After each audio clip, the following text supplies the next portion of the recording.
kita terima telepon lagi Pak. Halo. Halo. Ya, Bapak dengan siapa Pak? Assalamualaikum. Waalaikumsalam. Waalaikumsalam. Ini Radio Mage dari Padang. Pak Rajo? Radio Mage. Rajo Mage. Ya. Silakan Pak. Ini mau nanya nih Pak. Rumah saya kena gempa tahun 2009. Tahu-tahu nggak terdaftar dalam database. Sedangkan pokmasnya sudah terbentuk gitu Pak. Bagaimana caranya nanti ini Pak untuk menerima uang santunannya itu Pak? Bapak tahu dari mana kalau Bapak tidak masuk database? Gimana Bu? Bapak tahu dari mana kalau Bapak tidak masuk database? Saya tengok di kelurahan gitu Bu. Ah. Nah, jadi nama saya nggak ada dalam database itu Bu. Tapi Bapak tergabung dalam Pokmas? Tidak. Oh, tidak tergabung? Tidak. Nah, jadi bagaimana jalan keluarnya nanti itu kira-kira itu? Baik. Nah, Itu aja Pak? kasih, Bu. Baik, terima Assalamualaikum kasih. warahmatullahi wabarakatuh. Waalaikumsalam Pak Rajo. Ya sudah Pokmas sudah terbentuk memang. Beliau Tapi beliau ini untuk tahap 2. Kira-kira seperti itu. Pokmas terbentuk mungkin Pokmas ya mungkin begini Bu, kita kan dalam pilot project ini itu kriterianya satu kabupaten, satu kecamatan, satu nagari. Kebetulan dalam satu nagari sendiri itu nggak tuntas itu. Karena kan alokasi dananya itu juga terbatas. Jadi dalam satu negara bisa juga tidak, walaupun tetanggaan bisa aja belum masuk gitu Bu. Nah, kira-kira seperti itu. Nah, tapi masalahnya ini Bapak itu sama sekali belum terdata. Nah, berarti kan stiker pun belum punya kali ya? Jadi kalau itu solusinya mudah aja. Silakan daftar lagi, nggak ada masalah. Pada tahap 2, berarti bisa ya? Bisa. Jadi begini Bu, di samping itu, waktu kita melakukan verifikasi lagi, itu yang tidak terdata masuk. Ya, tidak terdata masuk kalau memang sesuai dengan kriteria kerusakan. Masuk. Oke, berarti Bapak ini harus nyaring-nyaring kupingnya, ada verifikasi begitu? Betul. Nanti wali negarinya akan memberikan sosialisasi ya di sana. Ini mana-mana yang ketinggalan gitu kan, didaftar lagi ulang gitu. Nanti harus di form lagi gitu. Yang penting Bapak ini harus tetap berkoordinasi dengan Iya betul, wali negari.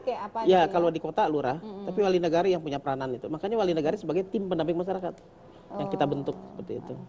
Ya, masalah fasilitator tadi Pak, berarti dalam hal ini fasilitator bisa membantu apa saja nih ya? Ya, fasilitator ada 2 tadi ya. Fasilitator teknis membantu bidang teknis. Fasilitator yang non teknis di luar non teknis, pemberdayaan, keuangan, administrasi, hubungan segala macam lah, semua peranan itu ada bisa oleh fasilitator, dan kedua-duanya kerjasama untuk itu. Tapi memang banyak persyaratan begitu Pak yang harus diinikan oleh masyarakat untuk mencairkan dana ini? Oh tidak, persyaratan tidak berat, nggak masalah, kan fasilitator banyak bantu. Cuman tentunya kita juga harus accountable, harus mempertanggungjawabkan apa yang kita kerjakan. Tentunya harus ada suatu administrasi, tapi tidak, buktinya sampai sekarang tidak ada keberatan, gitu, tidak ada permasalahan di dalam bidang administrasi itu. Sudah berjalan dengan baik lah, mudah-mudahan kita bekerja ya efektifnya mulai awal Februari Bu. Kita lakukan verifikasi, validasi, dan sosialisasi itu agak berat di dalam suatu kegiatan pemberdayaan. 70% itu kegiatan itu paling berat, tapi teknisnya tinggal 30% sudah mudah. Nah, menjelang ke situ itulah barangkali yang masa yang agak lama di sana itu. Tapi pada akhirnya nanti kan kita bisa mempertanggungjawabkan. Biar lama sedikit tapi jalannya bisa baik. Gitu. Iya, baik. Ke Pak Fauzan lagi. Jadi ya, di lapangan sekarang itu untuk tahap 1 sudah ada fasilitatornya ya Pak Fauzan ya. Untuk pengerjaannya sendiri bagaimana Pak Fauzan? Jadi untuk pengerjaannya itu kita serahkan ke Pokmasnya. Bisa swakelola, berarti masyarakat sendiri yang bergotong royong ya, bisa. Mungkin di dalam masyarakat atau anggota Pokmas itu ada yang punya keahlian di bidang konstruksi untuk membangun. Kalau mereka tidak punya, mereka bisa minta bantuan ke fasilitator atau ke TPM-nya itu. TPM apa mencari tuh, Pak? Tim pendamping masyarakat tadi. Karena ada unsur teknis di dalamnya. Untuk mencari tukang Ya. yang akan mengerjakan rumah mereka. Jadi ada beberapa tahapan atau alternatif yang bisa mereka pilih. Jika mereka punya sumber daya sendiri, bisa kerjakan sendiri, gotong royong. Jika tidak, bisa cari tukang dari luar untuk membangunnya. Kalau gotong royong berarti lebih irit ya? Ya, otomatis lebih dari segi biaya. ya? Kalau mereka punya sistem yang bagus, mereka bisa bergiliran. Gitu. Jadi tidak ada kos atau biaya untuk tukang sebenarnya. Karena dalam dana bantuan ini itu included semua? Ya, jadi udah termasuk biaya upah dan bahan di dalam. Kalau 15 juta udah bayar tukang aja gimana material? Ya itu yang dari jumlah bantuan. Baik, nah untuk jumlah fasilitator yang ada sekarang itu sudah mencukupi, sudah seimbang dengan rumah yang rusak sekarang? Gimana Pak Fauzan? Secara real kita lihat di lapangan itu kurang, khusus Kurang. untuk fasilitator teknik. Karena kalau untuk tahap pertama oke lah, bisa dikatakan hampir cukup. Tapi untuk tahap kedua itu memang perlu diantisipasi. Jumlahnya lebih besar Jumlah lagi. rumahnya 148.000 rumah, sedangkan berapa tenaga fasilitator teknik, alumni dari sipil atau arsitektur yang bisa direkrut oleh pemerintah untuk diperbantukan sebagai fasilitator, itu sangat minim sekali. Jadi Kita apa upaya perkirakan sekarang? itu sangat kurang. Jadi sebenarnya ada beberapa solusi sebenarnya. Kita bisa memberdayakan sebenarnya alumni sekolah menengah teknik atau SMK di bidang sipil iya. sebenarnya. STM gitu Tapi kita harus beri pelatihan yang lebih banyak dibanding pelatihan yang kita berikan ke alumni D3 Universitas. atau alumni S1 teknik sipil. Minimal mereka punya acuan, pegangan apa yang akan mereka sampaikan ke masyarakat. Oh, membangun tuh ini. Jadi mereka tinggal mengarahkan gitu. Nah, kalau seandainya itu kurang, nah mungkin kita bisa berdayakan dari jurusan-jurusan di luar teknik sipil dengan catatan diberikan pelatihan Workshop khusus. dulu, ya. Ya.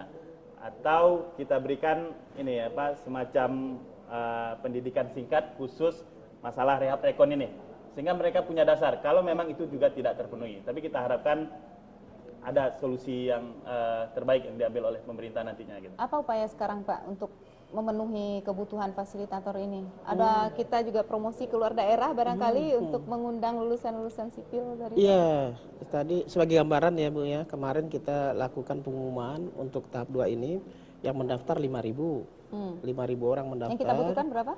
Yang kita butuhkan 2.600. Dari 5.000 yang mendaftar itu teknisnya hanya 400. Yang lain? Yang lainnya 4.500 itu non teknis. Sarjana ekonomi. Ada dari kebidanan juga.